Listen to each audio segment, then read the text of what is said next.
mulle meeldib siuke, kui sul on pressure, et sul on ikkagi võita vaja. Seda kaotusmängu ei võeta koju kaasa, sest sul on kodus midagi olulisemat ootamas. Mis hetkel tundsid, et äkki võiks ära saata mõne? Ei ole vaja siin nagu olla, et sa võid rahulikult koju tagasi minna. Korvpall ongi see meeskonnatöö ja treeneri ülesanne on see meeskond tööle panna. Nagu Anton ütles, et seda on hea raamatusse kirja panna, kui ta raamatut kirjutama hakkab. Just ütlesin saatekülalisele, et mul ei ole ette valmistatud mingit teksti. Nii et siit ei tule mingit teksti, aga siin on suvine eriepisood Bigbank Kalev podcast number, ma ei tea, pakun, et äkki 15 ja külas on meil Kris Killing. Tere! Tere tulemast! Tere, väga meeldib. Just ütlesime, et ei räägi ühtegi sõna enne kui maha istume, et põhimõtteliselt tormasin sisse ja istusin siia maha. Sa oled laagris praegu, Kalevi noortelaagris. Teine päev sai just esimene hommikune trenn sai läbi, pärast hommikust trenni kohtume. Kuidas siis läinud on? Kas sa olid eelmine aasta ka või? Ei, minu jaoks on see esimene kord. See on esimene kord ja meil on vist 3. aasta laagrit, kui ma ei eksi. Peaks olema, jah. Nii, mis su ülesanded on? Sa oled laagri boss ühesõnaga, ma saan aru. No ma ei tea, kas seda bossiks võib nimetada, aga ühesõnaga ma ikkagi vastutan, et saalis oleks kõik kontrolli all. Ülesanded ära jagatud, treeneritele ülesanded kätte antud. Nagu, et sina teed kõik need harjutused ja ülesanded, mida nad läbi viivad, mida meie mängijad läbi viivad, sina paned paika põhimõtteliselt, jah? Ma annan teemad neile ette, kui nad jäävad ette, nad küsivad, kui on vaja mõne trillikaabi, aitan, aga põhimõtteliselt on ikkagi, ma olen ära lahterdanud mängijate jaoks nende sellised mugavad teemad, millega nad võiksid nagu siis noormängijatega tegeleda ja anda õpetussõnu neile edasi. Ja siis samamoodi jälgida, et kui ma näen ise midagi, siis lähen aitan ja hüppan punti. Kuidas neil läheb siis? Ei, ma ütlen, et 3 trenni on päris intensiivsed olnud. Ta on päris pikk päev tegelikult, et kui sul on 2,5 tundi hommikul, seal on suht lühike vahe sees ja siis uuesti sama pikk õhtul ka, eks ole, lihtsalt erinevad, vahepeal on seal üket ja vahepeal on seal saalitrenne ja eks see on nagu meie pallisaalis treeneritel on see sarnane, et meil on lihtsalt üks noorem vanusegrupp, kellega 2,5 tundi teeme, noorema grupiga seal natukene peame tegema lihtsamad asju ja see on vanem grupp, aga ikkagi ülesehitus on sarnane. Teemad on ikkagi suhteliselt sarnased, aga see päevapikkus on ikkagi päris pikk. Ja kui eile siin said mängijad ka peale õhtust trenni seal riietusruumis kokku, siis ütles ka, et ega see treeneritöö vist lihtne ei ole, et kõigil seljad valutasid ja jalad valutasid, et nad imestasid, et treenerid on ikka päris tugevad isiksused ja inimesed, et suudavad laagrites nii pikki päevi vastu pidada ja õhtul veel siis arutada järgmist päeva ette valmistada ka. Jah, see on tegelikult hea point, ma isegi ei mõelnud selle peale, et me mõtleme, et me teeme lastelaagrit, aga tegelikult või noortelaagrit, aga natukene koolitame siis nagu mängijaid ka potentsiaalselt ette. Et Saal ütles mulle eile pärast õhtust trenni, et tema kindlasti treeneriks ei hakka. Jah, see võib neid ära hirmutada kõvasti, aga samas ma täna siin Kerduga rääkisin, siis on näha näiteks mõnes mängijas potentsiaalselt treeneri materjali ka. Severist on kogu aeg räägitud, et Severist tuleb treener. Nii, on Severist, aga näiteks ikkagi me ei saa üle ega ümber, et kui sul on vanemad olnud treenerid ja sul on korvpalliperekond, siis me ei saa üle ega ümber ka näiteks, kuidas Torbek neid harjutusi ja asju läbi viib, et siis näiteks tal on samamoodi seal väga hea potentsiaal olemas. Jah, lapsest saati oled tegelikult ju kõrvalt näinud, kuidas see käib. Täpselt nii, et eks see kuidagi käib ikkagi perekonniti kaasas. Ja mu arust Hugo oli ka väga omas elemendis. Ütlesin talle ka, et tal sobib see roll. Ma üldiselt tegelikult kõik nüüd 3 trenni, ma kõiki neid kutte kiidan ja mis nagu mulle väga meeldib, kuidas näiteks Artur Konatšuk mis ta sõeled? Kas sa nägid mu videost, mis õues toimus? Ja kus eriti, et kui ta jalutab kuskil, et ta läheb noortega rääkima, et ja see on see on kindlasti väga oluline meie noorpõlvkonnale, et meie siis koondise mängijad või meie tippmängijad käivad ja suhtlevad ja räägivad nendega avatud viisil, et see toob rohkem saali neid noori lapsi ja meil oleks see kandepind olemas. No see tegelikult vist ongi selle laagri selline suurem point ju, et meil ei olegi tegelikult ju selles suhtes niivõrd korvpalli spetsiifiline kui pigem selline, et süstida seda mingit korvpallipisikut ja huvi ja ongi see, et sul on lahe võimalus treenida või trenni teha siis koondislastega ja Kalev Cramo mängijatega ja Bigbank Kalevi mängijatega. Issand, palun vabandust, lükake see välja. Automaatselt ütlesin, ei ole veel ära harjunud. Me ei ole saanud sotsiaalmeedias ka veel neid nimesid ära muuta. Iga päev loen neid kommentaare igalt poolt, et mis teil viga on. Ma lihtsalt ütlen siia vahemärkusena, et see on tehnilised probleemid, see ei ole kiusu pärast ega kuidagi viitsimatusest, vaid need on tehnilised probleemid. See muutmine ei ole nii lihtne. Täitsa usun. Praegu valed särgid ka sul selja taga. Näeb kõik, aga...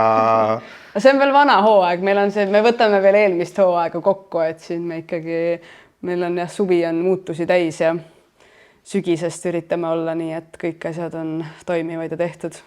Aga ma kodus peeglis käin ka harjutamas, et ma ei ütleks Cramo, vaid Bigbank. Käid või? Juba harjutad intervjuudeks või? Ei, see on niisugune nali oli, et kui siin ikkagi kõik tulevad, räägid sulle seda Cramo lugu, et me ei ütle ju Kalev, me oleme Cramo, et siis mina olen nagu reaalselt ikkagi kogu aeg, kui ma kuulen, ma üritan nüüd parandada inimesi, et me oleme ikkagi Bigbank, unustame selle Cramo ära ja see aitab mul endal ka lõpuks üle saada sellest, et me oleme Bigbank Kalev. Tubli. Mina olen kusjuures ikkagi Kaleviga päris nagu ära harjunud, sest me mingi hetk Allaniga hakkasime nagu harjutama rohkem nii sotsiaalmeedias kui igal pool, tegelikult juba paar aastat tagasi rohkem nagu seda sisse, et kutsuma Kaleviks seda klubi kui Cramoks just sellepärast, et see on sponsori nimi ja me ei tea ju mitte kunagi, millal mõni sponsor muutub. Et selles mõttes ma suht tihti tegelikult ikkagi ise ütlen Kalev, praegu ütlesin kuidagi automaatselt. Ma ei tea, võib-olla sellepärast, et ma täpselt, kui ma sulle otsa vaatan, aga natuke alla vaatan, siis ma näen seda eelmist nime, aga ma üritan siis mitte vaadata. Kas sa siis noorena tahtsid ise korvpalluriks saada või? Kus see tuli? Et korvpalluriks saamisega oli nagu täitsa huvitav seik, et ma olen kõik väga palju spordialasid teinud. Vibulaskmist näiteks noorena. Täitsa nii, et nagu harrastaja või? Ei, nagu täitsa reaalselt aasta aega käisin vibulaskmist trennis. Ja kus sa välja tahtsid jõuda? Ma otsisin endale nagu lemmik nagu spordiala, mis nagu oli. Täitsa nagu teadlikult mõtlesidki, et proovid erinevaid asju ja vaatad, mis saab või? Või oli rohkem niimoodi, et lihtsalt käisid, ei viitsinud, võtsid midagi uut? Ja pigem oligi, et ma käisin, ei olnud päris see, sest jalka oli näiteks esimene trenn, kuhu ma läksin. Mina... Pärnu külje all kuskil, jah? Pärnus ikka, jah. Et ma nagu proovisin nii ujumist, käisin ujumistrennis enne, aga tol hetkel minu esimeses klassis ei olnud korvpallitreeningut Pärnus veel olemas. Oli mingi vanemate grupp küll, aga meil ei olnud veel Mait Käbin ei olnud oma korvpalliklubi Pärnuga veel Pärnus alustanud. Ja siis suvel täitsa juhuslikult, ma ütlengi, esimeses klassis ma käisin 3 erinevas trennis, jalgpall, ujumine, vibulaskmine. Ja siis teises klassis ma tegelikult kergejõustikutrenni olin ennast juba kirja pannud enne, et ma olen kergejõustikusse ja ma käisin ka. Aga kuna ma suviti elasin maal vanaema juures terve suve niimoodi, et väga palju ma Pärnu linnas ei olnudki, siis kui emal vabad päevad olid. Ja vanaema juures ikka, vanaema õpetas mind lugema, ma lasteaias ei käinud enne, et ma seal õppisin nagu parakult juba lugemise ajalehtede lugemise selgeks. Ja teeme ajalehest juhuslikult nägin kuulutust, et Pärnus tuleb sügises korvpallitrenn. Ja siis ma seal olingi, siis oli veel tavatelefon, mobiiltelefoni ei olnud enne. Siis tavatelefoni pealt vanaema kelistasime emale ja ma ütlesin, et ema, palun paneme korvpallitrenni kirja. Et sealt kaudu nagu see korvpallitrenni nagu leid tuli ja sinna ma nagu jäin ja see korvpalli pisik kasvas ikkagi nii suureks, et eks ma ikkagi mõtlesin ju seal teatud vanuses tahaks nagu... Jah, eks me kõik mõtleme selles vanuses, aga eks ta ikkagi, mida vanemaks sain, seda realistlikema eesmärke endale seadsin ja siis üks hetk, kui mul oli otsustamise koht, mis ma kooliga teen. Mis vanus siis? Seal oligi 9. klassis oli ju vaja otsustada, et kas ma lähen gümnaasiumisse või mis ma teen. Tol hetkel ikkagi ma ju mõtlesin, et ma tahan Kossule keskenduma, ma saaks rohkem trenne teha. Ema ei olnud nõus sellega, aga mul isa oli poolt ja tegin otsuse, et ma lähen üldse Pärnumaa kutsehariduskeskusesse. Ja mitte nagu tavaks, et me ehituse peale midagi õppime, tuli uus eriala elektroonikaseadmete koostaja.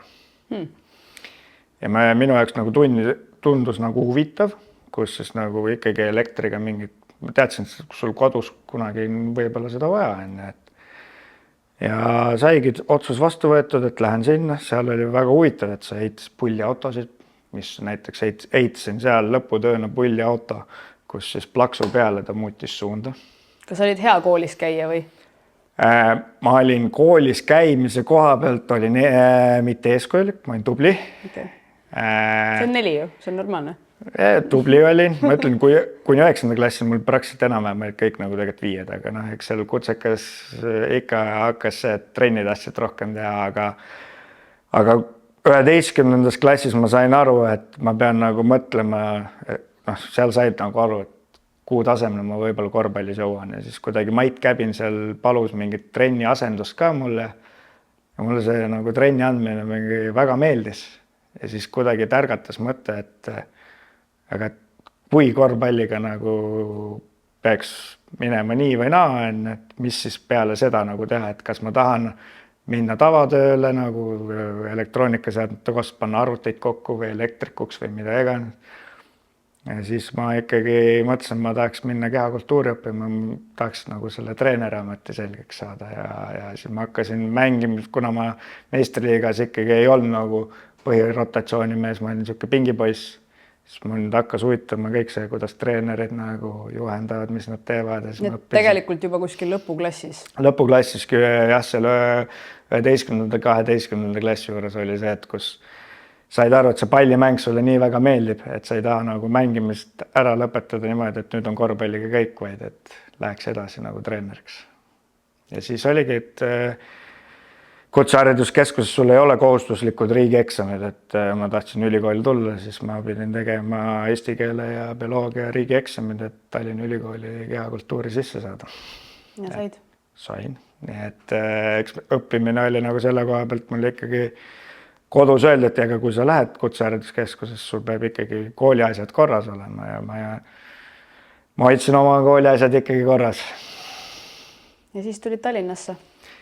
Jah, et see Tallinnas nüüd ma olen vist 15 aastat olnud, et 20 aastast ma kolisin siia. Kus sa elasid alguses? Sellega oli ka mingi lugu? Sa mõtled Tallinnas või? Yeah. Tallinnas ma elasin esimesena Luha tänaval, üksinda korteris. See on uues maailmas? Uues maailmas, kus mul oli siis ahjuküttega korter. No see ei olnud mingi uudis su jaoks ilmselt? Ei olnud, aga alati oli tore see, et kui sa tulid nädalavahetusel Pärnust tagasi, siis olid talvejopega toas senikaua, kui soojaks läks enne. Aga ei, ma mõtlen... Ja siis töötasid Sportlandis ka või? Jah, et mõtlen, ma võtsin lihtsalt asjad Pärnust. Mul ei olnud mitte mingit plaani, aga ma tahtsin Pärnust ära minna. Tulin Tallinnasse, mõtlesin, et mul on vaja kooli kõrvalt raha teenida, siis ma läksin Ülemiste keskus Sportlandi kliendi teenindajaks ja samal ajal siis Priit Ilver helistas ja kutsus mind jälle väiksesse Kalevisse, kus siis Kalle Klandorf oli peatreener ja seal ma siis põhimõtteliselt 5 aastat oma pallimängimisteekonda jätkasin, aga samal ajal tegelikult juba peale esimest aastat ma siin siis spordiklubi Rimm alustasin noortetreenerite tööd ka. Kes su sinna kutsus? See oli huvitav nagu see, et ma Rait Käbiniga, ehk siis Mait Käbini vend on ja tema oli juba Tallinnas, ma uurisin tema käest, et kus mingi noortetreenerite asja saaksin alustada ja siis kuidagi läbi Indrek Reinbocki, kes on see spordiklubi Rimmis, siis Tema oli ka ju seotud nagu väikse Kaleviga, seal oli see esiliiga ja nii-öelda esiliiga ja meistriliiga mingi vahekäik, kus Indrek oli seal peatreener, ma mängisin esiliigat ka samal hetkel, kui oli meistriliiga, siis sealt kuidagi see oli, et said sinna noortegrupi trenne käia andmas. No. Kes su esimesed noored olid? Algselt ma andsin seal täitsa erinevatele, et mul ei olnud kindlat treeninggruppi, mul ei olnud ju treeneri litsentsi tol hetkel veel. Millal tekkis esimene päris oma grupp? Päris oma grupp tekkis mul siis, kui ma olin nüüd siis 24-aastane.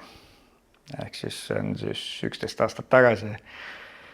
Siis ma olin 2 aastat teinud või 3 aastat sükest niisama erinevatel gruppidel käisid asendamas trenne. Kas seal on mõni süke nimi ka, keda mina tean? Jah, seal on siuksed, esimene päris grupp ongi 2009 sünniaastaga poisid, kus on Hugo Tirs ja Robert Kangur ja sinu poisid. Ja Jaden Ron-Lenear, et see on siis põhimõtteliselt minu esimene grupp. Nüüd on U18 koondises. Ja U8 oli kandidaat, Robert on endiselt koondises sees, kes on juba tegelikult mängib Itaalias. Et Hugo siin äkki ka lähiajal vaatab sinna Ameerika poole, et äkki saab juba high school'i. Ja teistega veel selles mõttes ikkagi töö käib, et nad oma sihtidele lähemale jõuaksid. Aga treenerina, kui sul see päris oma grupp tekkis, kas sul oli kohe kuidagi selline... Kas see oli selline igapäevane noorte treenimine või kuskil sisimas on ikkagi see mingisugune saavutamisvajadus või niisugune ambitsioonitunne või niisugune, et sa said nüüd mingid oma noored, et sa tahad neid kuskile viia, midagi nendega saavutada? Kas see on selline realistlik mõte, mis sul kuklas on või see tekib hiljem, kui sa näed, et võib-olla on seal potentsiaalseid tulevikutegijaid? See tekib hiljem. Pigem oli, vaata, kui nad tulevad ikkagi esimese klassi poisid tulevad sul trenni ja kellel meeldib pallimäng on korvpall. Eks see on väga palju, sa teed erinevaid ju mängulisi elemente seal trennis, et vahepeal mängidki ju jalgpalli ka või käsipalli või mida iganes, aga kui sa teed mingi korvpalli spetsiifilise harjutuse ja sa näed, kuidas see noor näiteks läheb trenni jooksul paremaks või sa tuled järgmine trenn, sa näed, et ta on selle asja endale külge võtnud, teeb seda lahedalt või on hästi enne, siis see annab sulle endale sellise motivatsiooni boost'i, mis tekitab sisimas nii hea tunde, et väike poiss või okei, kui on ka treener, kes treenib tüdrukuid, et kui sa näed, kuidas nad arenevad, siis see algselt see annab sulle energiat, boost, et nendega edasi teha ja siis lõpuks hiljem sa hakkad juba mõtlema, et kui sa näed, et selles poisis ongi või päris hea potentsiaal, siis sa hakkad juba mõtlema, et tahaks teda aidata tema sihtidele lähemale ja siis tekivad siuksed juba kohustused enne sul kui treenerina, et teda aidata sinna ja kõik see, aga see on, ma ütlen, see noorte tegelikult see töö on nauditav protsess, aga see on väga vastutusrikas tegelikult. Kui palju sa näed oma noorte gruppides või oled näinud seda, et kui palju nad näiteks kodus ise treenivad või vaeva näevad või et kui palju on neid, võib-olla see osakaal, et kui palju on neid, kes sul käivad, ma ei tea, 2 korda, 3 korda nädalas trennis, vahepeal ei tee mitte midagi, siis tulevad järgmine nädal uuesti lihtsalt trenni, et käivad lihtsalt trennis käimise pärast ja siis on need, kes sa näed, et ta on kodus harjutanud. See on, tegelikult see sõltub hästi palju grupist, milline grupp sul satub kokku. Et kui sul on, alati sul võistkonnas või grupis sul tekivad mingid liidrid, kelle ümber teised üritavad siis olla või kaasas käia. Ja kui need grupi liidrid on sellised, kes tahavad korvpallisaalis elada enne, või siis on ka nende lapsevanemad, kes on kas endised mängijad või endised treenerid, kes on saalis, siis kuidagi need teised käivad kaasas ja siis ongi tekibki siuke, et nad elavadki saalis ja siis need, kes saalis rohkem on, ega neil need asjad tulevadki kiiremini külge ka, et kui sul ikkagi selles vanuses pall nii palju käes on, et see sõltub hästi palju grupist, et seda ei minul on olnud õnn, et mul on selline grupp, kus tegelikult see terve grupp poisse lihtsalt ja lapsevanemad, ma ütlengi hästi palju on ka lapsevanemad, kes viitsivad ja tahavad poistega seal selles vanuses saalis olla, et nad päris seal 8-aastased ei jäeta terveks päevaks üksinda saali, et lapsevanem on seal juures, et see sõltub hästi palju nagu kõik sellest lapsevanemast ja grupist, et kindlasti on ka ju neid gruppe, kus sul ongi ei olegi see korvpall selline, vaid on mingid muud huvid ja siis see areng on ka selline, et see ei tule nii, et teised liiguvad ikkagi eest ära, kes elavad saalis. Ja mis hetkel sa TalTechis esindusmeeskonna juurde tõusid treeneriks? Kuidas see üldse käis? See oli siis, kui ma lõpetasin oma ülikooli aasta, et kuna tegelikult, kui ma mängisin Tallinna Kalevis viimast hooaega. Ma olin samal hooajal tegelikult Tallinna Südalinna kooli kehalise kasvatuse õpetaja. Ja treenisin noori ja mängisin, ma ei tea, kas seda mängimiseks enam nimetada saab, et see oli ikkagi võistkonna liige. Olid nimekirjas? Olin trennikeha nii-öelda, ikkagi. Ja ma ütlengi, minu jaoks oli see, et ma kasutasin seda aega, kuidas näha mängu teistmoodi. Et mul oligi seal... Kui ma lõpetasin, mul oligi see viimasel aastal, mul oli vaja ülikool lõpetada. Kui ma ülikooli lõpetasin, ma tean, et Rait Käbin teadis, et ma lõpetan ülikooli. Et ma saan oma kehakultuuri paberi kätte. Ja kuna tema sai spordiklubi juhiks, siis ta palus kandideerida TalTechi siis liikumisharrastus aluste õppejõuks, kes siis nagu ülikoolis viib läbi tudengitele vaba ainet. Korvpall, võrkpall, see oli ühildatud see, et sa oled, tegelikult oled sa nagu kehalise kasvatuse õpetaja seal, aga nad saab vaba ainest punkti, aga nad tulevad saali, mängivad, ma teen seal võib-olla mingeid harjutusi. Ja siis kandideerisin ja sain sinna tööle ja sealt oligi minu liikumine korvpalliga, siis selleks hetkeks oli kõik. Ja siis ma aasta olin puhtalt noorte treener ja siis õppejõud. Ja peale seda ühte aastat kuidagi, ma ei tea, see oli kuidagi naljakas kokkusaamine sellega, et tol praegune siis meestekoondise spordidirektor Raido Roos helistas mulle, et kuna ta lõpetas ise ka mängimise ära ja ta sai Tallinna Väikse Kalevi peatreeneriks, kutsus minna enda juurde abitreeneriks. Ma tol hetkel läks vist äkki pool tundi mööda, ma olin juba valmis nagu Rait Käbinile helistama, et kuule, et olukord on selline, et kas mul oleks võimalik nagu minna Tallinna Kalevisse abitreeneriks, sest tegelikult Rait tuli ise minu juurde jutuga ja pakkus mulle abitreeneri kohta, et tal on abitreenerit siis tollases TTÜs vaja, mis on tänase nimega TalTech. Ja siis kuna ikkagi kõik olid ühes majas, ja siis sai otsus tehtud, et ma lähen nagu siis tolles TTÜ meistriliiga võistkonna abitreeneriks. Ja aasta oli? Aasta oli 2018 äkki. Ma olekski puusalt praegu pakkunud ka. 2018, sest 2017 ma lõpetasin, siis ma läksin õppejõuks ja 2018 siis sügisel alustasin abitreeneri tööd. Nii et siis oli esimene meistriliiga meeste treenimise hooaeg sul. Ja siis sealt tekkis ka see, et seda tahaks edasi teha, jah? Ja, ütleme nii, et see noorte treenimine muidugi on lahe ja ma ütlengi, et sa saad sealt väga palju tagasi just selle põhjal, et sa näed, kuidas nad arenevad. Aga ilmselt see, mis seal meeste mängus siis teistmoodi on? Meeste mängus okei, TTÜs või tänases TalTechis ta on nagu ikkagi üliõpilastega ja profidega nagu ühenduses, aga sa nägid nagu seda ikkagi professionaalset nagu treeneritöö asja enne ja ma ütlegi, et mind paelub selline nagu kuidagi võistkonna skautimine või kuidas vastast ammustada teistmoodi, mis põhimõtteliselt mina olen nimetanud nagu ikkagi väikseks malemänguks nagu korvpallitreeneri ametit ja meeste vahel see ongi treeneritel väga oluline protsess, kuidas oma võistkond paremini mängima panna ja see kuidagi mulle väga meeldib ja ma ei ütle, mul noorte nagu oma midagi, kuna ta on teistmoodi lihtsalt, eks ole. Ta on teistmoodi ja ta annab teistmoodi jälle energiat ja on sihuke, mulle meeldib sihuke, kui sul on pressure, et sul on ikkagi võita vaja, vaata. Et tekib sihuke, et sul võit loeb ja kuna ma olen ise ka, kellel on väga oluline võita enne ja ma tahan võita, olen õppinud nagu kaotama, aga tahad võita, siis meeste vahel on see, mis annab seda nagu emotsiooni, seda rohkem sulle.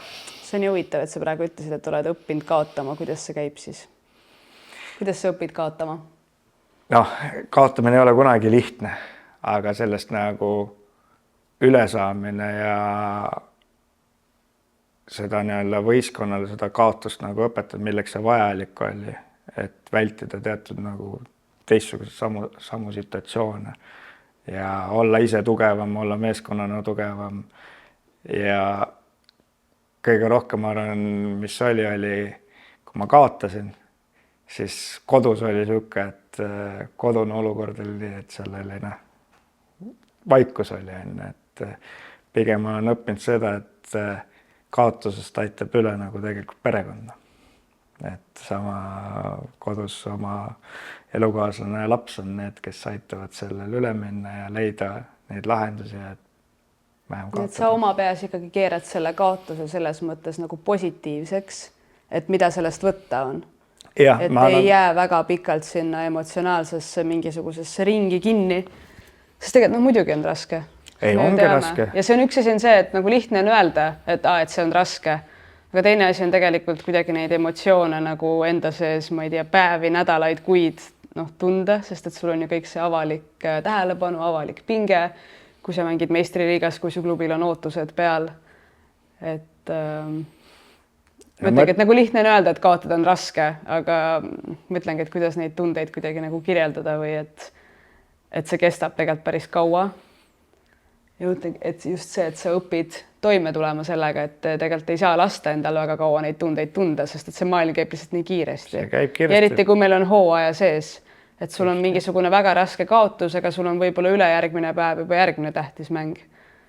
Et selline kuidagi ilmselt keeruline teema, mida seletada inimestele, kes ei tööta selles igapäevaselt sees. Ja ta on ja ma ütlen nagu ma algusel ei osanud ise, kui ma olin mõtlengi seal TTÜ TalTechi aegadel, ma ei osanud sellele nagu tähelepanu pöörata, ma ei teadnud, mida tähendab ka näiteks läbipõlemine, et kui mul oli see moment, kus ma olin seal peatreener,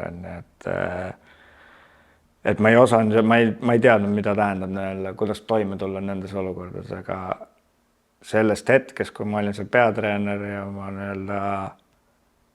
Kuidas see lugu üldse oli? Et ma peatreeneriks sain, oli see, et Gert Kullamäe palgati siis, kui Rait otsustas peatreeneri koha vastu võtta, siis palgati Gert Kullamäe, aga kuna klubi jaoks siis tulemused hooaja keskel ei olnud sellised, mida oodati, siis vahetati oligi, et Gert Kullamäega vallandati ja siis öeldi, et õhtul olen mina trennis, et ma mäletan jumala hästi, et ma olin tatoveerimas ennast, kui mul tuli klubi poolt kõne, et sa oled õhtul kahetsesid korraks ka või? Mõtlesid, et äkki ei ole professionaalne? Ma ütlesin, et oodake nüüd, et las ma teen oma protseduurid siin ära, et ma tulen siis, et räägime sellest, et aga seal olid otsused tehtud ja ma ütlengi, et tegelikult see aeg, kui ma seal peatreener olin 1,5 hooaega, noor poiss, sa oled tahtmist täis, et tegelikult sa ei oska hinnata nagu muid suhtluse poolt võib-olla enne. Nüüd tagantjärgi vaatad, et muidugi hea kogemus, aga ise nagu tunned ka, et ei olnud võib-olla päris küps selle ameti jaoks tol hetkel? No ma ütlen, et tegelikult ma ju sain okeilt hakkama, et ma ütlen samamoodi, et mul olid siuksed kogenud mängijad, kellega ma koos töös mängid Tanel Sokk ja Kristjan Kangur, et kõik või Erik Keedus, et kõik nagu tegelikult oli super, aga kui ma just mõtlen nagu milles ma tegelikult olin ikka noor, siis neid oli väga palju asju, aga ma arvan, ma ei oleks neid asju õppinud, ma siiamaani ma arvan, ma teeks neid vigu, täna, kui ma ei oleks neid teinud 27 või 28 aastaselt, on ju, et see oli mulle väga, väga õpetlik nii-öelda 1,5 aastat ja ma ütlengi, mida aasta edasi, seda rohkem ma olen nendega asjadega vaeva näinud, et ise paremaks saada. Kuidas sa välise kriitikaga toime tulid siis? Tol hetkel oli väga raske. Aga ma arvan, et kõige suurema sõnumi ja siukse, kes mind aitasid tegelikult sellel hetkel nagu üle oli kindlasti pere. Aga siinkohal ma ikkagi tahan tänada nii-öelda korvpalliliitu, Jukka Toielat, tollel hetkel meestekoondise peatreener Raido Roosi ja korvpalliliidu endist president Jaak Solometsa, kes mind tegelikult nagu aitasid sellel momendil, kuidas toime endaga tulla ja edasi liikuda, siis nende nagu see sõnum ja see oli nagu selline, mis tegi nagu hinge väga soojaks. Võt seda ei olekski võib-olla arvanud. Et täna ma ütlengi Jaak Solometsaga me ikka väga palju suhtleme, et on tore, kui aidatakse nagu noort kolleegi ja suunatakse või antakse nõu, et mulle väga meeldib see, et päeva lõpuks meid on ju siin Eestis nii vähe või teid on siin Eestis ju nii vähe ja eesmärk on kõigil ju tegelikult üks. Et isegi eks see konkurents on ka teataval määral, aga lõppkokkuvõttes kõik tahavad ju päeva lõpuks Eesti korvpalli arendada ja head. Täpselt nii on, et ma ütlen, et ja kindlasti ma ütlen, sellel momendil oli, kuna ma läbisin tol hetkel seda FIBA koolitust FSCC, siis ma mäletan, et see oligi see moment, kui mul olid need olukorrad olnud situatsioonid, siis mul oli viimane aasta ja Pablo Laso oli, meil oli iga aasta oli nagu mingid tipptreenerid, kellega oli siuke mingi väiksed grupid, 2-4 treenerit pluss siis tipptreener ja siis said tund aega paugutada ükskõik mis küsimusi. Minu küsimus oli seesama, et kus me ennem teema pooleli jäime, et kuidas tulla peale kaotustoime nagu treenerina, et mis on need nagu lahendused. Kellel on mingid omad rutiinid, kes siis see jäi mulle nagu väga hästi nagu meelde, et mis nagu Pablo ütles, et okei, et tol hetkel ta oli Real Madridi peatreener. Nende vahemaid ja lennukisõidud on nagu oluliselt pikem, vahepeal nad jõuavad koju, aga et mis ta nagu meile sõnumi edasi andis. Sul on see moment peale kaotusmängu, kui sa sõidad koju, kas sa sõidad autoga või bussiga, kus nagu rahulikult enda peas nagu mingid asjad läbi mõelda, mis seal oli. Kui sa jõuad kodu ukse ette ja kui sa paned selle võtme lukuaugu, siis sa keerad selle lahti.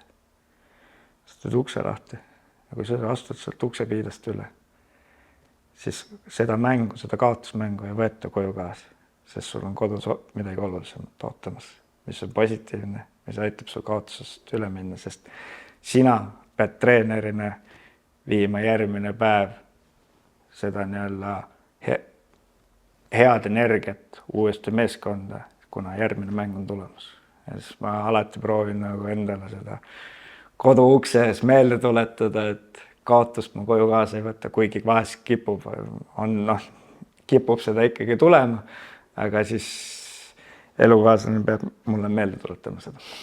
Ma võtan ka selle praegu kaasa siit. See on väga tore mõte. No tegelikult ongi ja seesama asi, sul ei ole aega lihtsalt. Sul ei ole aega nagu, et jääda sellesse emotsiooni kinni. Sest see elu lihtsalt läheb nii kiiresti edasi ja ma ütlengi, treenerina sa oled ju see, keda kõik vaatavad, et ongi, kui sa lähed järgmine päev trenni ja kõik ju tunnetavad, mängijad tunnetavad kohe. Ja nii, kui sul on mingisugune ebakindlusnoot sees või mingisugune negatiivne emotsioon, siis on kõigil teistel ka. Et see on, ma ei tea, paratamatult hästi selline, et kõik natuke sõltuvad treenerist. Jah, täpselt, et neid kogemusi ja näiteid on mul nagu elu jooksul siin päris mitmeid olnud, aga ma mõtlen kas sellest toest ühe kaasa, et sa vastutad Eesti-Läti liiga play-offi eest. Sinna me veel jõuame, aga räägi ära. Aga lihtsalt ma mäletan, kuidas ma toime tulin ja kuidas ma läksin järgmine päev trenni, kui me jäime 0-1 Tartu vastu kaotusseisu. olid küll päris nagu pahane ja närvis ja kõike seda. Tegelikult oli võidetav mäng, kui sa nagu vaatad.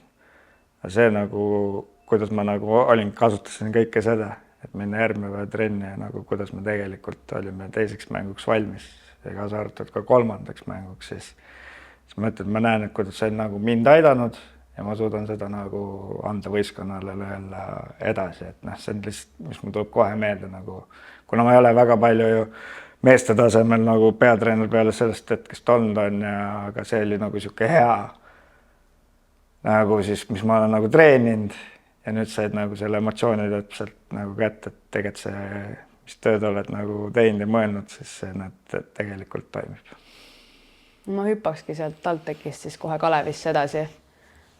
Täitsa hästi mäletan seda, kui sa tulid üsna niimoodi ootamatult, üsna niimoodi päeva pealt. Kuidas see siis käis? Mis meil on 2025 veebruar. No, kuidas ta käis, ma ütlen, ega ma ei osanud ju ise... Ärkasid üles? Ei, no tegelikult oli, kui sinna minna natukene aeg tagasi, siis Alar on mul naaber, hea sõber, meil perekonniti käime läbi. Tegelikult oli juba sügisel nagu sai räägitud, et mul on vaja mingit muud väljundit. Sul oli mis 7. hooaeg TalTechis või? Jah, see 8 isegi vist Varraku kõrval 4. Et lihtsalt, et kuna ma olen noor mees, et mul on vaja mingit väljundit, aga ma nagu selles mõttes, et siin käis neid treenerite vahetuse virvarr, aga kuidagi sisimas ma alati nagu mõtlesin, et minu jaoks nagu TalTechist, nagu mis saaks samm edasi, on jõuda nagu Kalevisse. Ja mäletan, tol hetkel seal detsembris Pärnu vahetus peatreenerit oli uus enne. Mind isegi nagu ei... Korraks ikka vaata nagu tekkis, et äkki on mingi variant, aga mul ei olnud nagu sellist nagu feelingut, et miks vaata. Ja siis mul alati on ema mul öelnud, et su aeg tuleb, küll su aeg tuleb. Ja ma pean teda nagu uskuma ja alati on nii olnud ja siis lõpuks see veebruaris, kui Heiko liikumine toimus, siis Indrek mulle helistas õhtul. Mäletan, mis päeva, esmaspäeva õhtul vist oli see äkki. Helistas mulle, et kas mul oleks huvi. Ma isegi käis vist äkki see jah, lihtsalt vastus käis ära. Ma isegi ei mõelnud mitte, ma mõtlesin jah. Siis Indrek küsis, et kuule, et sa pead ikkagi mõtlema nagu mis leping ja kõik need asjad, ma lihtsalt ütlesin jah, et aga ma pean nagu oma klubiga rääkima, kas üldse need asjad võimalik on. Ja siis, kui ma teisipäeva hommikul mõtlen, ega esmaspäeval väga magada ka ei saanud. Et oli nagu siuke ootusärevus, et mis järgmine päev saama hakkab. Ja siis teisipäeva hommikul tegelikult Indrek oli juba helistanud Alarile, et kas siuke liikumine on üldse võimalik. Ennem kui ma jõudsin TalTechi ise siis nii Alari kui Rait Keviniga rääkima, et mul on siuke võimalus, et kas mul oleks võimalik minna. Tegelikult ainus hirm minu jaoks oligi see, et ma ju ei olnud ainult abitreener. Ma olin ka õppejõud. Et kuidas nagu oleks võimalik nagu 24 tunniga niimoodi, aga oli selles nagu au ja kiitus nagu TalTechi poole pealt, et tegid selle liikumise minu jaoks võimalikuks, sest tegelikult ma panin nüüd raskesse olukorda, et kus Alar jääb ilma abitreenerit,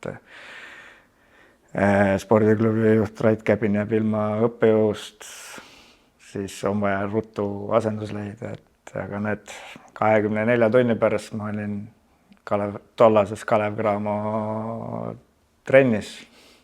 Ja sinuga tehti vist kas +1 leping ka, et sul ei olnud tegelikult sinuga mul ei olnud hooaja lõpuni.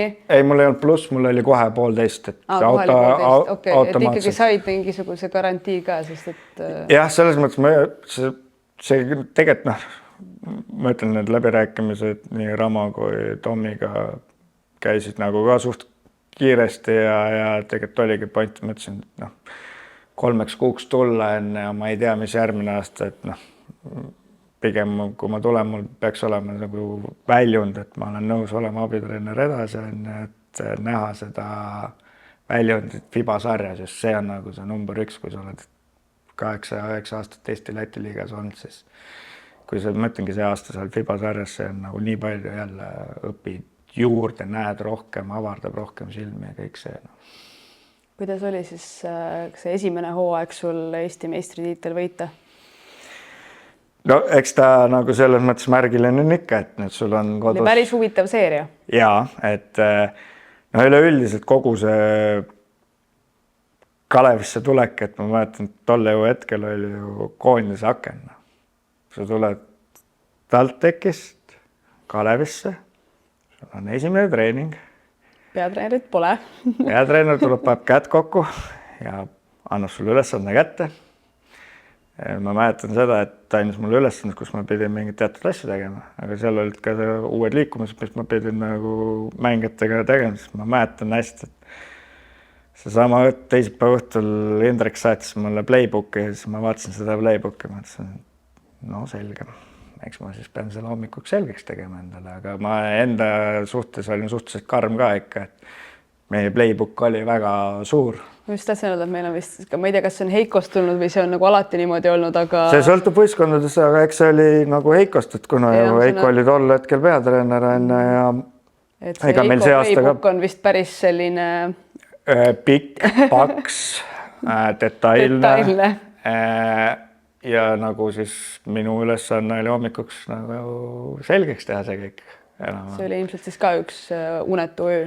Ta oli üks unetu öö, aga ütleme nii, et suhteliselt hästi sain nagu toime lihtsalt, mis vahemäär TalTechil olid mõned liikumised sarnased, aga play-koolid olid erinevad. Mäletan trennis oli ka, et ma ütlesin kogemata TalTechi play-kooli, kuigi ma mõtlesin seda play'd teha. Nagu kas sa siis teesklesid, et sa ei öelnud valesti? Lasid neil teha teistsuguse liikumise või sa parandasid ennast? Ma parandasin ja mäletan, et Martin Torbek hakkas naerma selle peale. Okay. Et kuna eks mängid ju teavad ka, et meie TalTechil olid sarnaseid liikumisi enne, siis eks sealt ikkagi niisugust huumorit kohe juurde tuli, et tulte meelde, kus sa oled praegu. Aga kui sa seda playbooki nüüd esimest korda läbi vaatasid, kas seal oli selliseid nagu üllatusi ka, et sa tead ju selles suhtes ilmselt juba visuaali põhjal, kuidas Kalev mängis ja mingeid liikumisi ja asju sa ju saad nagu aru, mida nad teevad. Aga kui palju oli võib-olla sa võtsid lahti ja vaatasid, okei, huvitav?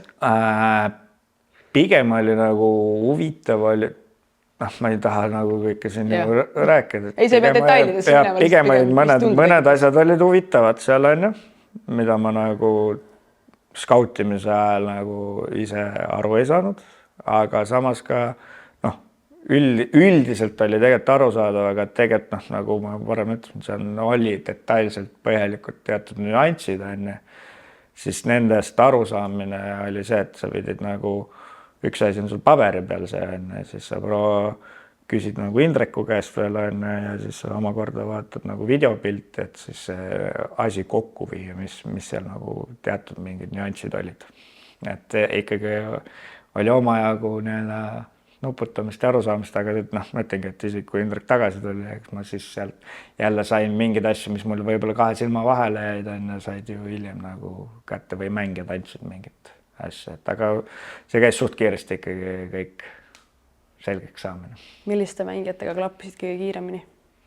Oli sul mingeid selliseid meenutusi? Kindlasti nagu selles mõttes, minu jaoks on ju tuttav mäng oli Martin Torbek, kellega me noortes klassis üksteise vastu mõnusalt mängisime ja Martin oli see, kelle käest ma ikkagi küsisin, aga tegelikult Severi oli selline nagu, kellega oli alati nagu hea nagu rääkida, küsida mängija vaatevinklis mõtted ja kõik see, et Severi oli kohe siuke, kes võttis nagu ja ma ütlen, tegelikult ega kõik mängijad ma ütlen täna ka, võtta see hooaeg või võtta eelmine hooaeg. Ma ütlen väga mängijatega see suhtlus ja kõik see on olnud nagu tegelikult suurepärane.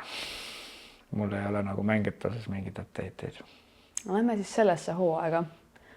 Kui palju sina olid tänavuse või nüüd möödunud hooaja komplekteerimisprotsessis sees, sest meil üldiselt ikkagi on tavaks nagu see, et peatreener valib mängijad? Jah, ega peatreener teeb neid otsuseid nagu selles mõttes, et milline siis mängija, aga abitreeneri nagu selles mõttes ülesanne on ikka mingi oma nii-öelda vaatepoint tuua nii-öelda selle mängi osas või nii, et kui sul on nagu välja valitud mingid positsioonidel on sul list enne, et võt see on nüüd top 1 valik, selleks teine, kolmas või nii on. Siis vaatad need üle, siis sa annad mingit oma mõtet, vaata juurde selle mängi, lõpuks teeb ikkagi. Kas sul oli esmakordne välismängijaid niimoodi oma meeskonda skautida või otsida? TalTechi ühe korra Alari hooaja jooksul. Brandon Childress, jah? Kusjuures tema näol skautimine ei olnud nii vajalik, vaata, kuna see oli suht tuntud, aga seal oli üks grusiin, kelle jaoks oli vaja teha, aga nüüd ühe korra olid teinud ühe välismängija suhtes, aga kuna see valik tol hetkel, ma mäletan, see hinnavahemik, mis me seal vaatasime, siis ega seal väga palju sul mängid valikus ei olnudki. Et ma ütlen, minu jaoks oli eelmine aasta esmakordne. Ja ma ütlen näiteks Indrek, kes on pikalt näiteks Vibasaares olnud, tal on väga palju tuttavaid nagu nimesid ja mängid, kelle vastu on mängitud või niimoodi, siis minu jaoks oli kõik uus, et nüüd täna see suvi ma tunnen, et kui tuleb mingi list enne sulle agent saadab, siis sa tead juba seda mängijat, sa tead juba seda mängijat, sa tead juba seda mängijat, siis sa tead, et kas on mõtet seda üldse lahti teha või ei ole, et eks see ajapikku tuleb, et ma mõtlengi, et eelmine aasta oli päris huvitav, aga jah, lõpuks peatreener teeb nagu selle otsuse, et millist mängijat ta siis nagu tahab, sest tema teeb mängijatega ju need kõnesid, kas ta vastab seal tema ootustele ja kuidas see suhtlus lõpuks on, et kõik see läheb juurde sinna. Ja eelmine hooaeg välismängijad, kes meil võeti, mõtlen, kes meil siis olid? Cameron Dong, Tommy Rutherford, Tyson, Eikhoff, Andres Miška ja Severi Kaugen. Kas Severi ja Miška olid, kuna nad olid meil varasemast hooajast teada, kas nendega oli kohe juba möödunud hooaja, nagu lõpust oli juba see idee, et võiksid jätkata või see tuli kuidagi suve jooksul?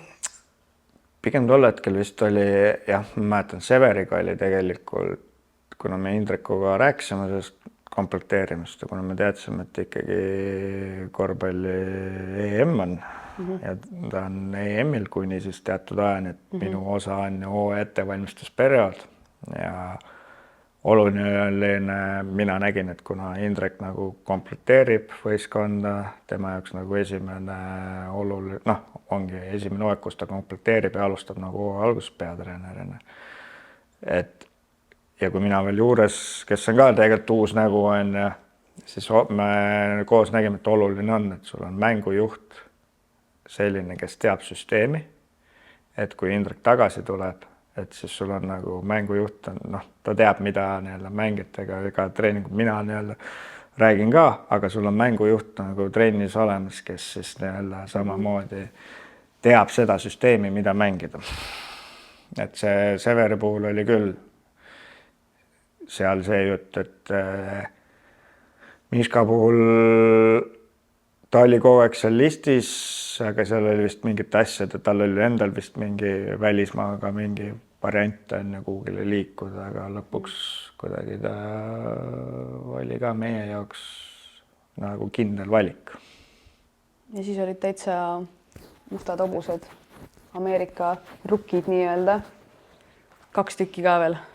See oli päris siuke julge värbamine.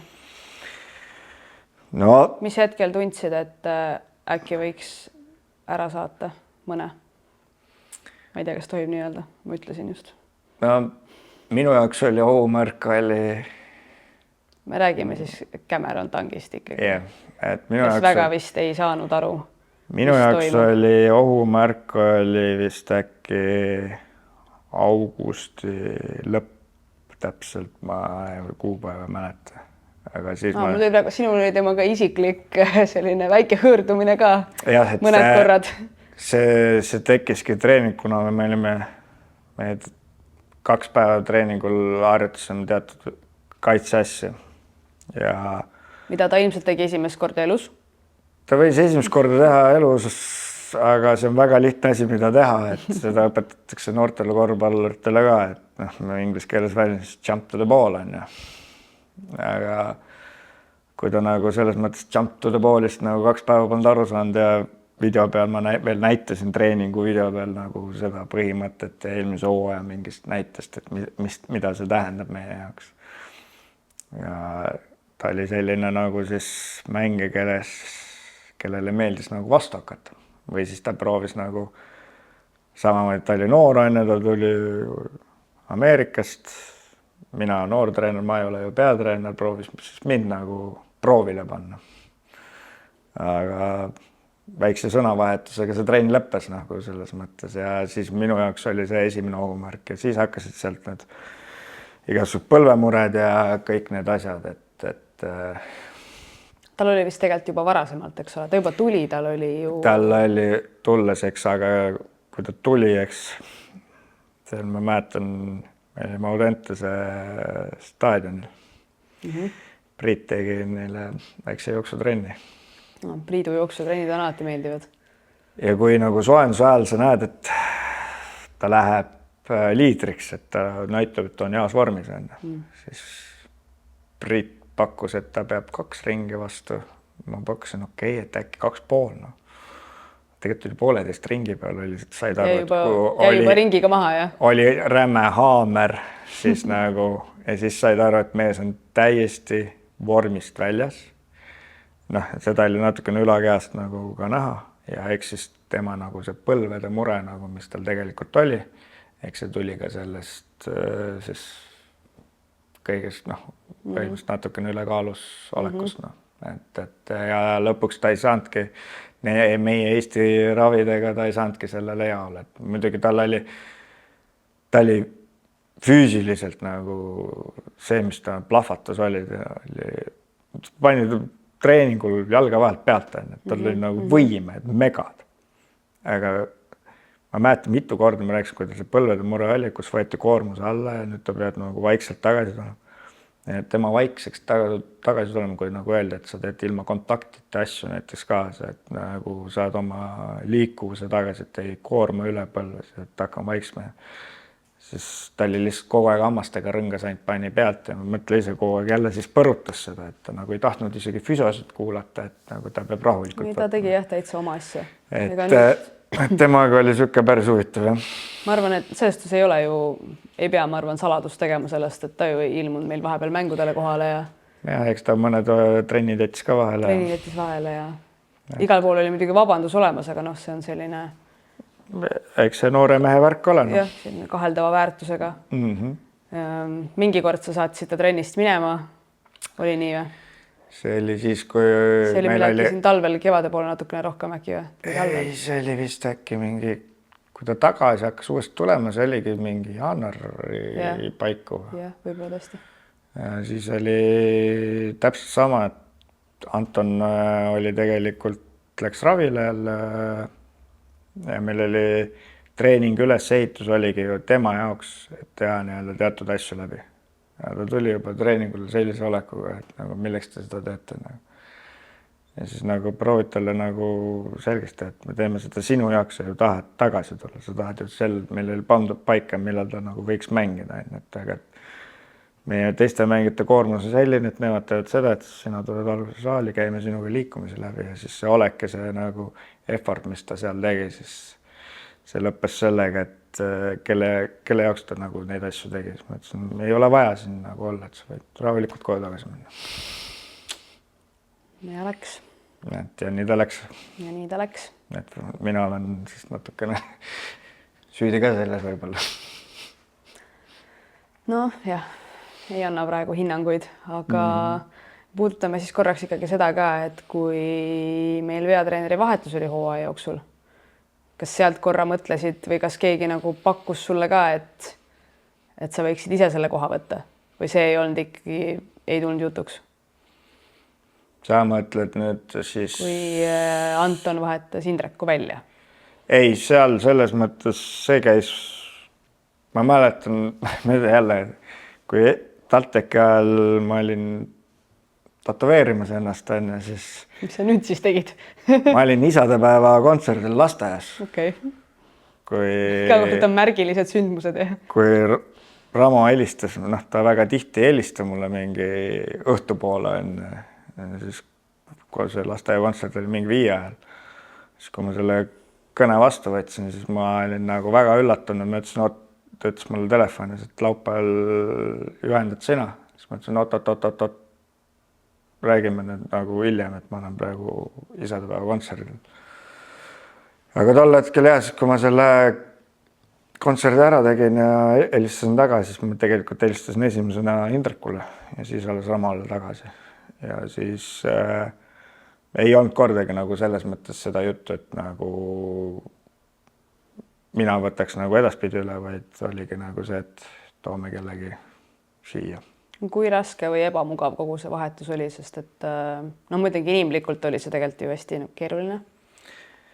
Minu jaoks oli see nagu tegelikult väga raske, sest Indrek mu nagu tõi ja kuna ma ikkagi olen Indreku juures alustanud oma treeneritööd ka, et siis minu jaoks oli ta nagu väga raske, et mul nagu ikkagi käis peas seesama nagu mõte, et kas ma nagu peaks ka liikuma, aga kui ma Indrekuga saime kokku, rääkisime seda, siis ta nagu nii-öelda ikkagi aitas ja suunas mind kaasa ja ma mäletan seda lauset, et ära selle laupäeva pärast muretse, kes seda TalTechi kõige rohkem tead sina, et siis ma mäletan neid sõnu, et see andis kõva nagu siukse boost'i minna TalTechi mängule. Ja läksime ja võitsime. Jah, kuigi see on ka ju omamoodi see, et kuidas sa lähed mängule nii, et sul on treeningul 8 tervet meest ja kui sul mängupäeva hommikul on Gregor Helmetil oli väike kõhuviiruse värk, et sul oli veel üks tagasilöök, siis nii sellele mängule, võõrsel mängule minna, ütleme nii, et ei tundnud ennast nagu kõige mugavamalt enne, sest sul olid piiratud arv Lego klotsi käes, aga sai maja kokku ehitatud. Kui sa muidugi oled jälginud kõiki neid viimaseid hooaegasid, siis ma tahaks öelda, et Heikol oli iga hooaeg oli ikka paarikuuline periood, ma arvan, kus oli 7-8 mängijat. Mitte, et see kuidagi hea on või mingisugune õigustus millelegi, aga lihtsalt paratamatult mänge väga palju, koormus väga suur, vigastusi lihtsalt tuleb kogu aeg ette. Ja ma ütlen, terve selle hooaja peale meil oli ju kogu aeg see virvarr käis. No, väga keeruline hooaeg. Aga ma ütlen, et tegelikult see sama, et nagu sa ütlesid, nii Heikol kui siis nagu see hooaeg, siis kui meil oli vigastusega probleeme, siis just ma nägin, kuidas ekstra need mängijad, kes olid väljakul, need nagu kuidagi väga hästi nagu see mätsisid seal ja tegid vastavalt selle ära, mis nende nagu võimuses oli. See on ka tegelikult ju hästi mentaalne. Ja see on hästi mentaalne. Hästi tihti ju, ei taha kuidagi ära sõnuda, aga hästi tihti tegelikult näed seda, et kui mängijaid jääb väheks ja kui sul ei olegi variante, siis tihti tegelikult need mängud õnnestuvad. Sest et kõik peavad enda peale võtma kordades rohkem vastutust. Vastutus, aga treenerina on jälle see, et sinul on mänguruumi vähem, enne sa pead nagu... Valikuid on vähem, eks ole. Sul on valikuid vähem, aga samas jälle taktikaliselt sul on ma ütlen, vähem taktikalisi nüansse, mida sa saad ka kasutada, aga nüüd sa pead nagu neid ekstra targalt ära kasutama, mis hetkel mida on, et see on jah, kõik asjad kokku, ma ütlengi, minu jaoks nagu treenerina nagu olukord, kui oligi meid vähem, siis see nagu ekstra motiveeris nagu tegelikult veel parem nagu tulemust või sooritust nagu et tõestama, et isegi kui meid on vähem või isegi kui me oleme räsitud, siis me suudame endiselt muidugi. Meil millegipärast aeg on hästi kiiresti läbi saanud, aga ma tegelikult tahtsin ikkagi seda Antoni osa ka puudutada, sest et see oli ikka täitsa, tegelikult sellest hooajast peaks täitsa eraldi kuidagi pikemalt rääkima, sest et see ilmselt on tõesti üks ma ei teagi, mis see hea sõna on, pöördelisemaid või muutuseid täis kaootilisemaid hooaegasid, mis on üldse olnud ja hästi palju asju tegelikult toimus ju mitte avaliku sees või kuidagi siin tagatoas, millest tegelikult keegi üldse midagi ei tea. Et kogu see Antoni tulek ja alguses oli positiivne või selles suhtes, et positiivne muudatus ja ega lõppkokkuvõttes ma arvan, et ei olegi mõtet midagi kahetseda. aga lihtsalt töötada koos inimesega, kellel on viimase astme vähk, kes käib kogu aeg ravi saamas, kes on üsna selline ongi paratamatult ravimite mõju all, ei tea kunagi, mis tujus, mis energiaseisundis ja sina seal kõrval pead põhimõtteliselt natukene nagu hoidma teda, hoidma ennast ka ja olema iga hetk valmis võtma nii peatreeneri või kui abitreeneri rolli üle, et tegelikult esiteks aplaus ja austus, sa said hakkama. Ja teiseks ma ei ausalt isegi ei kujuta ette, sest et see on jällegi see, et treenerilt ju oodatakse, et sa ei ole nõrk ja et sa saad kõigega hakkama ja kõik vaatavad sulle ju ikkagi sinu otsa. Kõik teised otsivad ju sinult tuge. Et ma ütlengi jällegi, ma ei näe nagu põhjust, et sellest mingit saladust teha, aga Antoniga oli ju päris palju olukordi, kus sa pidid üle võtma. Ja kuidas iga kord oli meil, minu küsimus on see, et kuidas me kommunikeerime, et iga kord öelda, et treener on haige, on ka natukene võib-olla selline, jätab nagu halva mulje, aga reaalsus oligi see, et ta käis ju iga kuu Soomes, käis vähiravi saamas. Ja ma ütlengi üllatavalt hästi tegelikult pidas vastu, arvestades ta nagu seisu. Ja mingi aeg oli meil ju siin täitsa selline SOS olukord, kus me mõtlesime, et on nagu täitsa pahasti, aga tuli välja. Et ma arvan, et sealt sul on päris palju õppisid ilmselt. Päris palju võib-olla said iseenda kohta ka teada ja näha, kuidas reageerid erinevates pingeseisundites. Jah, ma ütlengi, et jälle see suvi on mul vaba olnud ja ma olen nautinud puhkust nagu täie rinnal ja kui nüüd see hooaeg läbi sai, siis ma ikkagi mingil hetkel hakkad ju mõtlema, võtadki nagu mingi kalendri ette või nagu selle treeningpäeviku enne, et vaatad neid nagu momente, siis proovid nagu analüüsida ja jälle õppida mingitest, nagu sa ütlesid, et kindlasti on väga palju õppida, ongi õppida, aga samas ma ise nagu ütlen nii, et need samad nagu Pablo Laasa ukseluku näited on mul ka mõned teised nagu momendid, kuidas nagu tulla nagu teatud asjadega toime, siis vaata, nagu sa ütlesid, et treenerid on tugevad isiksused, kõik vaatavad meie otsa, aga kelle otsa me vaatame, siis esimene asi, ma pean nagu tänama oma nagu elukaaslast, kellega saad nagu neid asju, et ta kuulab ära, ta tegelikult korvpallist saab päris palju aru kõikest nagu inimsuhetest ja kõikidest asjadest, et ma sain seal ennast nagu tegelikult tühjaks rääkida. Tükka välja elada kuskil ja, muidugi. Et see on nagu minu jaoks oli nagu, mis aitas mul väga palju.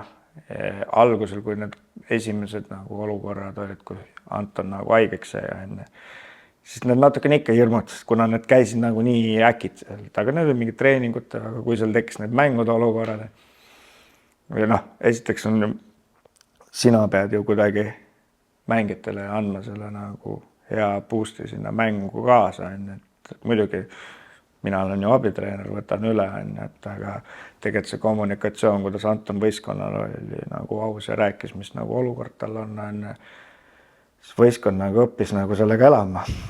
Ja ma ütlengi, et minul võistkonnaga tekkis nagu hea side ka, et seal kas või oligi, et me tegime hommikuse trenni ära, tuli välja, et Anton ikkagi ei saa Riia selja vastu mängima ja minna enne, tulla enne.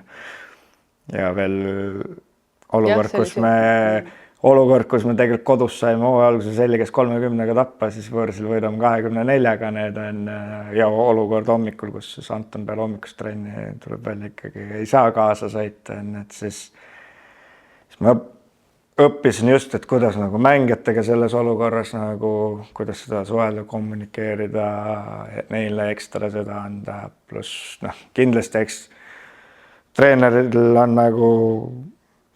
on omad mingid asjad ka, kuidas nad valmistuvad mängudeks, eks see kõige raskem oli see, et kuidas mina nagu ennast mänguks ette valmistan just, et rotatsioonide asjade ja kõigi sellega, et sul oli lühikene aega, aga ütlen nii, et peale esimest sükest momenti ma endale siis, et ma pean olema iga hetk valmis nagu ja et ma tegelikult abitreenerina alati valmistasin ennast selleks ette, et ma oleksin valmis ka olema peatreener, et ei tekiks nagu sellist ootamatust, et peadolekut ei oleks, et minu ülesanne oli, et võistkond ei oleks ilma peata. Ja ma ütlengi, see nõudis väga palju tööd, aga siin on nagu selles mõttes hea lugu on ka see, et eks treenerid ju omavahel ka suhtlevad, et kui need olukordi siin oli, kus ma pidin olema ja võtame kas Eesti-Läti liiga play-offi, siis meie tänane peatreener Brett et kui mul mingi mõte tekkis selle Tartu seire ajal, siis me reaalselt tegime telefonikõne ja arutasime mingit situatsioone, kus ta jälgis nagu meie mänge ja siis me arutasime, et ma küsisin nõu, mis ta mõtleb ja sai nagu abi sealtpoolt ka nagu selles mõttes juba tol hetkel. See on tore. Jah, ma just tahtsin korraks käisin sulle vahele enne, aga et meil reaalselt olidki sellised olukorrad, kus õhtul oli mäng, hommikul oli trenn, Anton oli kohal, vahel ei olnud siis kohal ka, aga oli kohal. Trenni lõpus ikkagi selgus, et ta kas ei jaksa teha bussisõitu kaasa või on ikkagi mingisugune muudatus kuskil mingites näitajates, et on kohe vaja minna kuskile arsti juurde ja need asjad reaalselt toibusidki minutite ja sekundite jooksul. Et meil umbes oli nimekiri valmis, kes lähevad bussi ja siis 2 minutit enne, et kuulge, Anton ei tule bussi. Et päris karm. Karm. Mingi hetk harjud ära. Mingi hooaja lõpuks mingi hetk harjusid ära. Lihtsalt ei olnud teist varianti. Aga ongi, inimene tegelikult harjub. Lihtsalt see esimesed nagu need olukorrad, kui need on, et eks need on ikkagi sellised ebamukkus mängid hakkad muretsema. No me kõik selles mõtlegi, ta on hirmutav selles suhtes muidugi. Aga ma ütlengi seal jälle olukord, kus mina ise Antoniga sel hetkel said ka suhelda, kui ta isegi oli kodus, et siis said mängijatele anda nagu seda positiivset nagu vastust, mis sa olid nagu Antoni käest saanud ja jällegi see sõnum pidi olema alati selline, et me oleme see meeskond ja ma ütlengi, et vaatan praegu Netflixis ühte head seriaali, kus nagu SWAT, kus on ka kiirreageerija, et mis on meeskonnatöö, siis korvpall ongi see meeskonnatöö ja treeneri ülesanne on see meeskond tööle panna.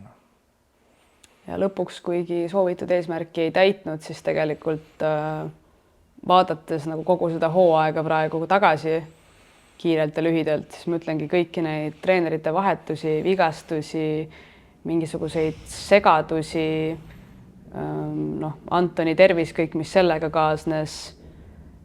See, et meid trennis oli, ma ütlen, trenni sai teha 7-8 mängijaga päris pikad perioodid, et sa ei saa päriselt 5-5 vastu kossu teha, isegi läbi harjutada oma asju mitte, et me ikkagi jõudsime lõpuks sinna 5. mänguni välja, kus me küll kustusime ära, aga millest on väga, ma ütlengi, valus ja kahju ja muidugi pettumus ja kõik asjad, aga vägev ikkagi. Ja Kalle veel 2 aastat järjest Game 5 nagu treenerina, siis oli karastab, vägev nagu feeling, ütlen ausalt, et sa ikkagi lähed saali, kus sul on rahvast täis, Tartu saal oli tund aega varem, oli juba täitsa puupüsti täis, et Tondiraba samamoodi, mis oli 4000 inimest, see on ikkagi Eesti korvpalli nagu jaoks väga hea ja see tekitab head emotsiooni. Et kindlasti oli valus, aga nagu sa ütlesid, et vaadates kogu seda hooaega, mis meil oli, palju on nagu räägitud, et meid on korvi alt Painter lõhkus meid ära või mida iganes, et kui me vaatame, mis meil nagu pikkade rotatsioonis nagu juhtus on, et kui me võtame nagu realistlikult hooaja algusel, mis ka oli meie backup pikk, kes tegelikult terve hooaja lõpuks tassis üksinda põhimõtteliselt. Lõpuks ta oli nagu põhipikk, et siis kui sa vaatad, kuidas hooaja algusel komplekteerimise mõttes nagu komplekteeriti meeskonda ja nagu mis meil nagu sai erinevatest nagu äraminekutest või mängijate turul. Tommi läinud, Kuuba vigane. Ja kui sul oli veel tol hetkel, kui Tommi ära läks, sul oli põhimõtteliselt mees oli tulemas, aga pakib kohvrit ja murrab näpuluu ja kes oli põhimõtteliselt juba Türgis lennu peale tulemas, aga otsustas koju minna, siis ta läks nädal aega hiljem kuhugile mujale ja siis oli mänge, kes oli põhimõtteliselt ka tulemas juba leping oli saadetud, siis kuna täna mängijatel on võimalik, et neil on 2 agenti, siis hoopis teine agent müüs kuhugile teise kohta maha, enne. Kui sul olid nagu mängijad välja valitud ja sul on ajaaken nii väike ja sul ei olnudki muud, kui hea, et me tänu Žalgirisele Liepājale saime Ilja siia tuua, et muidugi kahju noorest mehest, et nagu päris mõtlen, ma arvan, teda kindlasti mõjutas väga palju see treenerite nagu vahetuse roll seal enne, et seal oli potentsiaali rohkem, vähemalt mina nägin, kui ta tuli, tegi esimese mängu Ogrega 0 trenni pealt, et ta kindlasti aitab meid nagu Tartu vastu veel rohkem, et sealt tegelikult jäi potentsiaal kätte saamata. Et päris huvitav seik oli see jah, kui Rutherford meil ära läks, et see oli nagu Anton ütles, et seda on hea raamatusse kirja panna, kui ta raamatut kirjutama hakkab. Jah, aga samas, kui nüüd iseennast kritiseerida ja tagasi vaadata, siis tegelikult ta ju pikalt nagu avaldas ise soovi, et ta tahab minna. Et selles mõttes võib-olla oleks seda võinud eeldada, mõnes mõttes teada, mõnes mõttes võib-olla arvestada. Et see potentsiaalselt juhtub. Et see konkreetne äraminek tuli jah, üsna niimoodi üllatuslikult või üsna niimoodi kiirelt. Aga selles mõttes tulevikus jällegi targem, et kui on sellised mängijad, kes võib-olla võivad niimoodi teha, siis paremini valmis olla. See paremini valmis olla, ma mäletan seda momenti, kui see nagu esimene seal situatsioon oli, et siis tegelikult oli, et hakkame nagu vaatama, aga ma ütlengi, mina tol hetkel nagu seal oligi Anton ja mängi omavahel nagu rääkisid. Tema oli ka muidugi huvitav karakter, et see ei ole üsna tüüpiline, et mängija läheb peale mängu peatreeneri juurde ja ütleb, et miks ma nii vähe minuteid sain. Eriti kui sa võidad Riia VEF-i on ju, et aga või mis seal oli, võitsid selle Klaipeda turniiri läks, miks ma vähe mängida sain. Aga lihtsalt seal oli, et pigem näitas, et märgid olid nagu sellised, et läheb paremaks, aga ju siis ikkagi mingi kass jooksis neil omavahelt läbi ja siis need nagu ta selle otsuse tegi, et ma ütlengi tol hetkel, kui me võtame nüüd tagasi, siis oleks pidanud hakkama juba siis endale neid valikuvariante tööle panema. Õppimise koht. Jep, täpselt nii. Õppimise koht. Ma uuest hooajast ei räägi midagi, sellepärast, et meil on siin plaanis üks teine treener veel tuua siia istuma, et äkki räägime temaga uuest hooajast, aga ma vist ei tohi, aga ma ikkagi paar minutit pühendaks veel sellele, et räägime sinuga sellest puhkamisest ka, sest me eile korra rääkisime, et sa oled olnud kõik suved noortekoondistega kinni. Selle peale jällegi ilmselt inimesed ei mõtle, aga see 10 kuud Kossu hooaega on äärmiselt intensiivne. See on vaimselt kurnav, see on füüsiliselt kurnav kõigi jaoks ja eriti, ma arvan, treenerite jaoks, kellel on kogu aeg see vastutamispinge peal. Ja siis sul hakkab suvi, sul on seal võib-olla mingi nädalake pausi ja siis sa hakkad noortekoondistega töötama. Et võib-olla natukene on liiga normaliseeritud meil see, et kogu aeg tööl olemine on normaalne. Ja nüüd sul on lõpuks üle pikkade aastate esimene suvi, kus sul on puhkus.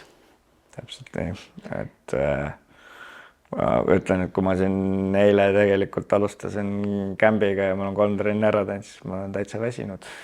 Et mul on vaja veel puhkust, et ma nüüd lähengi peale kämpi, lähen veel, teen väikse viimase puhkuse Hispaanias, et olla täiega Kossu juures tagasi siis, et ütleme, et mul elukaas on kodus ütles, ta ei usu, et ma võtan suve vabaks endal, kui ma eelmine suvi selle nagu välja reklaamisin. Aga ma lubasin ja ma ise tundsin seda mingil hetkel ja kui ma võtan nüüd tagasi, mis hooaeg meil Kalevis oli ja kuidas tegelikult see hooaja lõpus peale seda 5. finaali sa olid küpse, sa olid nagu reaalselt küpse täiesti, siis ma mäletan, kui nädal aega oli möödas, ma mõtlesin nagu seda, et et tegelikult nüüd võiks vaata uuesti jälle midagi tegema hakata, et suke nagu juba käed sügelesid.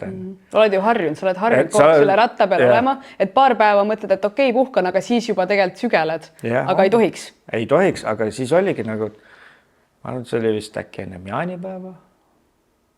Ja siis ma sain aru, et nüüd mul on aju hakkab nagu alles puhkama, kus mul nagu natukene lülitasin ennast veel rohkem korvpallist välja ja tekkis nagu tuttavatega nagu vestlusi, mitte ainult korvpallist, vaid täitsa millestki muust. Siis ma mõtlesin, kas kui ma olen sõpradega varem ainult korvpalli nagu teema. Et praegu me räägime täitsa nagu ma isegi uurin, kuidas mingid muud asjad on. Tunned teiste inimeste vastu ka huvi. Jah, just täpselt, et nagu siuke nagu tekkis nagu täiesti nagu teine nagu tunne. Mäletan, siin olime tuttavatega, olime Pärnus ja lapsed olid meil ära ja me siin 2 õhtut nautisime Pärnu ilma ja siis ma ütlesin elukaas, tead, nüüd ma saan aru, et ma praegu puhkan ja ma isegi nagu, kui ma nüüd vaatasin neid koondise mänge või nii, ma näen, kuidas mul hakkab igatsus tagasi tulema. Ma näen seda mängu jälle nagu puhanud, vaata, muidu sa valid nagu juba robot, siis sa oled arvutiekraanil, sa teed scoutingut, kõike seda, et sa vaatad, sa mõtled. Ja nüüd see tunnen, kuidas mingid mõtted või ideed hakkavad nagu, siis mul on alati see, et ma panen notesidesse endale mingid asjad kirja, et mul ei läheks meelest ära. Ja praegu, kuna ma olen siuke, et ma olen terve hooaeg ju, mulle meeldib öösiti või õhtuti tööd teha. Sest see hommik on minu enda aeg, kus mulle meeldib nagu, poiss nüüd enam kooli lasteaias ei käi, läheb kooli, aga mulle meeldib see, et ma viisin ta lasteaed, et mul tekkis hommikul see puhkusaeg endal ja sa jood kohvi enne trenni, ma ei tee tööd, et ma siis nagu lülitan aju välja. Nüüd täna kui ma hommikul seda protseduuri teed, sa oled seal terrassi peal, sa vaatad seda muru ja sa saad aru, et sa oled puhanud ja sul hakkad mingid mõtted või nagu isegi oma mingi harjutuse trillist hakkab midagi uut nagu välja tulema, et siis nagu nüüd sa saad aru, et sa ei tööta nagu lihtsalt liini peal, autopiloodi peal robot on, vaid nagu nüüd sa saad aru, et sul hakkab nagu värskust tulema ja võib-olla nagu uusi mõtteid ja ma ütlen, see oli väga vajalik, ma ei saanud, mõtlengi, kui inimene pole seda ise nagu endale saanud lubada ja pole teinud, siis kui sa pole teinud, siis sa ei saa aru, mis see on. Nüüd ma saan aru, ja näiteks see sama, kui me rääkisime enne, et kuidas kaotusega toime tulla, et see sama, mis ma tõin, et ma sain sellest Tartu Eesti-Läti liiga, näed see töö, mis ma nagu tegelikult olen nagu teinud, said aru, et analüüsist, et see toimub. Nüüd ma praegu tunnen ka seda, et see oli nii vajalik ja nii hea ja ma tõesti olen nagu siuke, mõnus, hea on olla. Väga tore. Aitäh sulle ja ma lõpetakski siis lihtsalt selle mõttega, mida ükskord üks tark inimene mulle ütles, et mida intensiivsemat tööd sa teed, seda intensiivsemalt pead sa puhkama ka. Nii et soovin kõigile head juulikuu jätku, häid puhkuseid, eriti korvpallitreeneritele ja spordiinimestele üleüldiselt, et oleks ikkagi see elu natukene tasakaalus rohkem. Aitäh, Kris! Aitäh! Teeme Krisiga siis kiire viskamise ka, sest ta väga tahtis Eerik Makele ära teha, kes viskas täpselt 0 korvi sisse 10-st. Nii et Kris, lase tulla. Ega muud soovi on, mul on lihtsalt vaja Makele ära teha. Palun, mul pole rohkem vaja isegi visata nagu selles mõttes. Ma saan vähemalt saata Makele selle, et kes on endiselt parim viskaja, vaata. 2-1. 3-1. 4-1.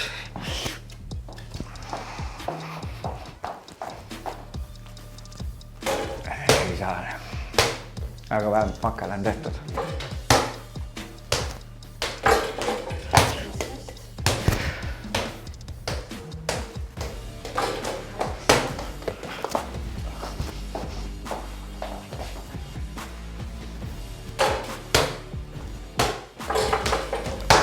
Mul on hea öelda, vaata, kui nagu ma olen 9 järjest mööda. Aga vaata, see ongi väga lihtne, et mul meeldib pinge rohkem mängida. Et kui mul oli pinge pealt, mul on vaja Makes parem olla, siis ma panin selle kohe esimesega ära. Eesmärk on täidetud ühesõnaga, aitäh sulle!